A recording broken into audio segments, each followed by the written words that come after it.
Bonjour à tous, vous êtes sur OnRMS et aujourd'hui nous sommes à la mairie de Reims en présence d'Arnaud Robinet, le maire de Reims, fraîchement élu grâce à sa victoire au municipal de l'année passée. Monsieur Robinet, pouvez-vous vous présenter pour les étudiants de l'école?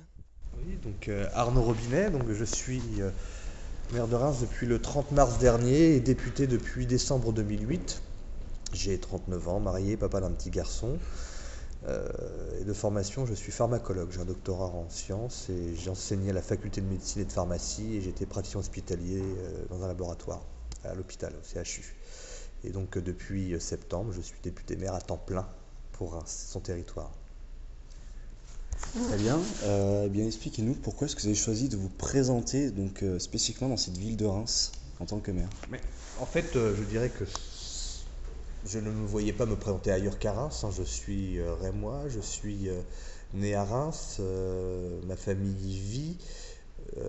Je vis cette ville, comme j'avais le coutume de dire durant la campagne, je vis cette ville au quotidien, comme toutes les familles rémoises ou les parents. J'emmène mon fils à l'école, enfin voilà, je fais mes courses. Enfin là, je vis cette ville au quotidien et je la connais par cœur. Et en plus, j'ai un attachement assez particulier avec cette ville de par son histoire. Alors là, c'est un de mes oncles qui m'a transmis cette passion. Depuis de très nombreuses années, je suis un passionné de l'histoire de Reims. Et cette ville, en tout cas, a marqué l'histoire de France, a été présente dans toutes les étapes de la construction de notre pays. Et aujourd'hui, je mesure en tout cas la chance que j'ai d'être le maire de cette ville, le maire de la ville de Reims. Euh, Reims, c'est, n'oublions pas, ça va de l'histoire, enfin, c'est du baptême de Clovis jusqu'à la réconciliation franco-allemande, jusqu'à voilà. Puis c'était un territoire dynamique de par son économie basée sur bien sûr l'agriculture, mais le champagne, on en a parlé il y a quelques instants. Voilà, donc une vraie passion pour cette ville. Vous venez juste d'évoquer le Champagne. Or, on sait que la capitale du Champagne officiellement est la ville d'Épernay. D'après vous, quel est l'avantage de Reims par rapport à Épernay? Il n'y a pas de. Alors, il est vrai, c'est toujours, mais de façon amicale avec mon ami le maire d'Épernay, Franck Leroy, savoir qui est la capitale du Champagne. Et pour tout vous dire, c'est une anecdote, ma femme est sparnassienne. Donc, parfois, c'est aussi un sujet de discussion entre nous à la maison.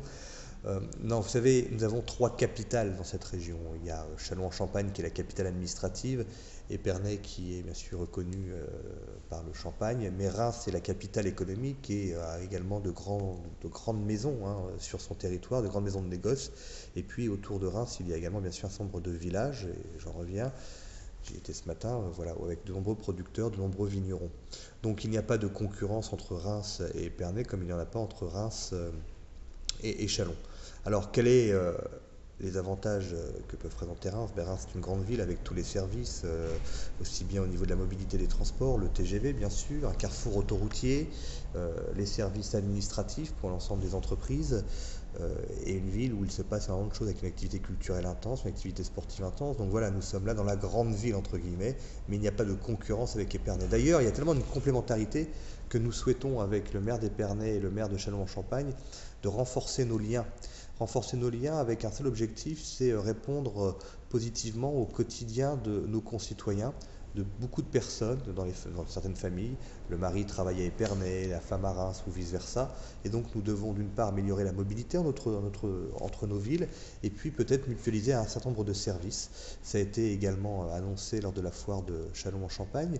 Nous menons la réflexion pour avoir une seule agence d'urbanisme, pour avoir une seule agence de développement. Donc il y a une véritable volonté de travailler ensemble.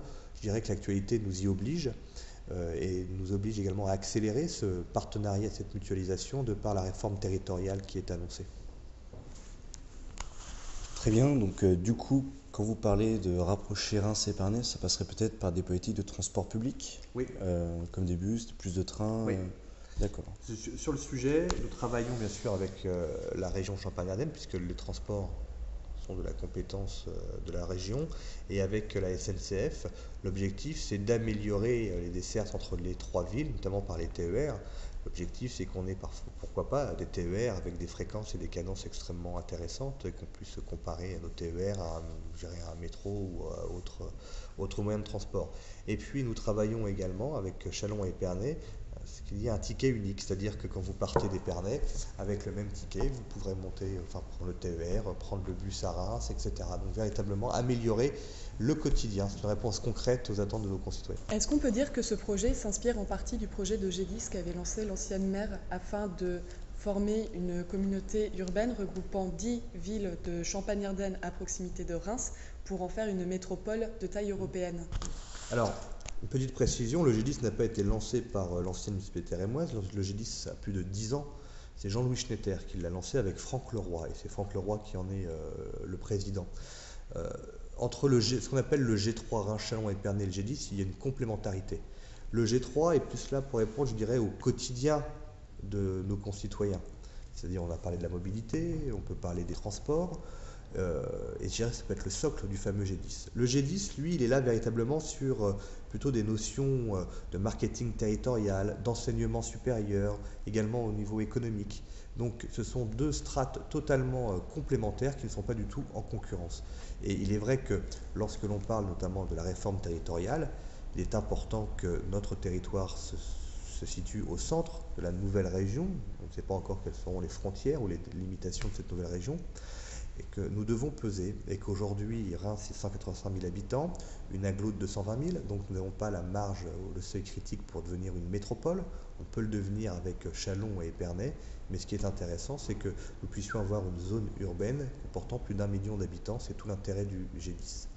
D'ailleurs, le maire de Florence, Reims est jumelé avec Florence, et le maire de Florence me disait au mois de juillet, lorsque l'on signait ensemble le 60e anniversaire, me disait mais on veut intensifier les jumelages avec Reims car vous êtes plus grand que nous. Florence, c'est juste 600 000 habitants, Reims, 185 000 habitants et une agglomération de 900 000 habitants. Et je lui dis, mais non, on n'est pas plus grand, il me dit si, puisque vous avez une zone urbaine d'1 million d'habitants. À l'étranger, ils ont donc intégré le G10, Reims au cœur du G10, voilà, avec ce territoire. Donc c'est extrêmement intéressant. Continuons donc sur cette lancée. Ouais. En école de commerce, on nous encourage beaucoup à créer des entreprises afin de créer une économie. Donc il y a un encouragement d'entrepreneuriat. Et on se pose la question de savoir, pour un entrepreneur, pourquoi venir à Reims plutôt qu'à Paris pour installer son entreprise? Pourquoi Reims? Parce que vous avez des gens compétents qui peuvent vous accompagner les entreprises. Et il est clair que c'est un des objectifs du programme et de la campagne municipale, c'est-à-dire que c'est l'économie qui est notre priorité. Et que nous regorgeons de talents sur cette ville, sur ce territoire, de jeunes qui peuvent créer leur propre entreprise. Mais nous devons les accompagner. Et je le dis depuis toujours, c'est pas moi qui crée de l'emploi, c'est pas le politique, c'est pas la municipalité, ce sont les chefs d'entreprise et les entreprises. Donc moi je me considère comme un facilitateur de projet. C'est-à-dire accompagner aussi bien les entreprises déjà installées qui souhaitent se développer, mais celles également qui veulent venir de l'extérieur ou nos étudiants qui veulent créer leurs propres entreprises. Donc nous souhaitons, et nous mettons ça en place, il y aura des annonces prochainement, avec la CCI, avec la Chambre des métiers, mais également avec l'université et l'ensemble des écoles, un système, pourquoi pas, de guichet unique qui permettrait d'accompagner justement ces créateurs d'entreprises, avec certaines spécificités, certains secteurs qui nous semblent importants, dans les biotechnologies notamment, puisque nous avons le pôle de compétitivité qui n'est pas très loin d'ici, qui est à 5 km, à Pomacle-Bazancourt, dans le domaine donc également de la santé, dans le domaine touristique, donc là où nous avons du potentiel de développement. Donc Reims, oui. Reims, pourquoi? 40 minutes de Paris, déjà donc avec des coûts de fonctionnement beaucoup moindres qu'en région parisienne ou qu'à Paris. Carrefour autoroutier, 30 minutes de Roissy, TGV. Et puis il y a un élément extrêmement important, c'est également le cadre de vie. Nous sommes une ville à la campagne qui offre l'ensemble des services, mais avec un cadre de vie et un bien-être nettement supérieur à la région parisienne. Du coup, vous avez mentionné les étudiants qui voudraient créer leur propre entreprise. Et la question qui nous vient en tête immédiatement, c'est de savoir si vous considérez que la ville de Reims est une ville étudiante. Oui, la ville de Reims est une ville étudiante. Reims, c'est plus de 23 000 étudiants. Nous avons la chance d'avoir bien sûr l'université, nous avons la chance d'avoir Neoma, nous avons maintenant la chance d'avoir également AgroParisTech, Centrale Paris, qui se situe aux alentours du pôle de compétitivité, et puis également Sciences Po, qui est là maintenant depuis quelques années, qui continue son évolution ici à Reims, avec l'objectif d'atteindre pas loin de 2000 étudiants et d'être le second site de l'institution. Donc oui, Reims, ville étudiante, 23 000 habitants, avec une université qui a un gros projet d'ailleurs, de grand campus. Alors maintenant, il va falloir voir avec la réforme territoriale quels vont être les partenaires de ce grand campus et avons-nous les moyens financiers? Est-ce que l'ensemble des collectivités vont pouvoir justement participer à l'élaboration de ce grand campus? En tout cas, je le souhaite et je soutiendrai ce projet.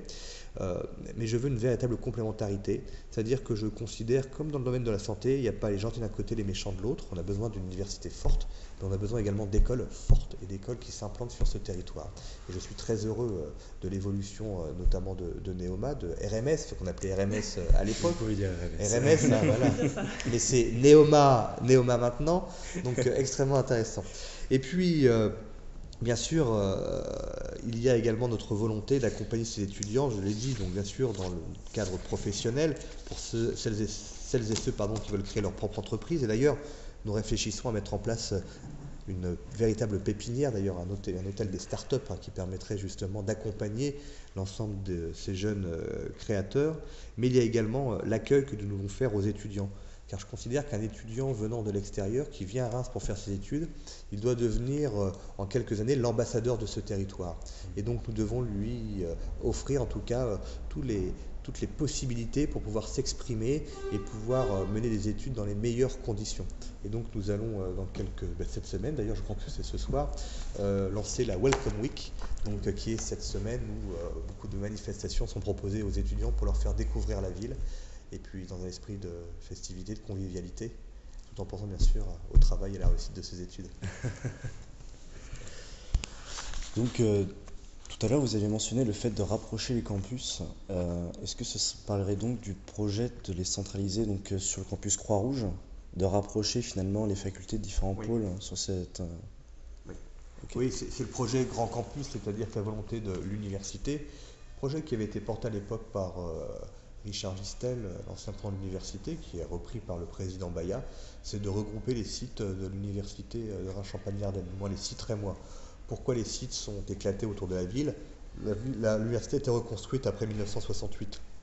Et pour éviter, la grande mode de l'époque, c'est pour éviter les concentrations d'étudiants, on les dispatchait autour de la ville.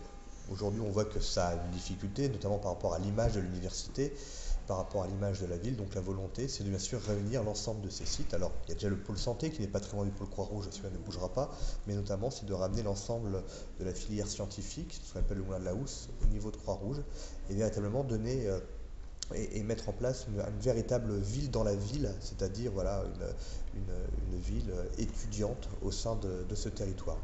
La seule question aujourd'hui, c'est comment finance-t-on ce grand projet?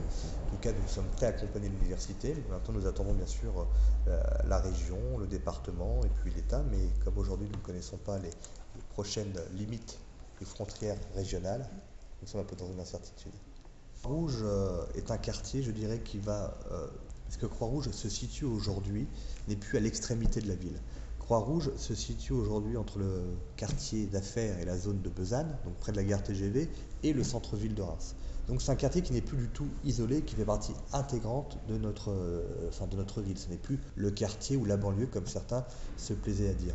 Donc certes, aujourd'hui il y a eu l'ANRU, la réhabilitation et rénovation du quartier. Je pense que malgré les 500 millions d'euros qui avaient été alloués, les choses n'ont pas été faites dans le bon sens. On a encore densifié. Je pense qu'aujourd'hui, on doit aller plutôt vers de la résidentialisation, rectifier encore le quartier. Mais bon, on peut essayer de rattraper un certain nombre de choses. Donc il est vrai que le Grand Campus va en tout cas participer à l'amélioration du quartier, à l'image.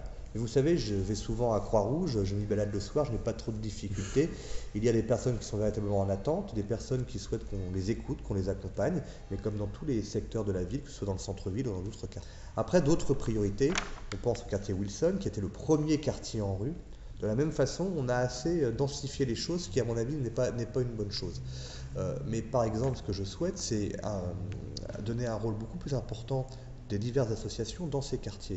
Juste dire, on parlait de Reims, juste dire aux étudiants qu'ils fassent découvrir Reims à leurs familles, à leurs proches, à leurs amis.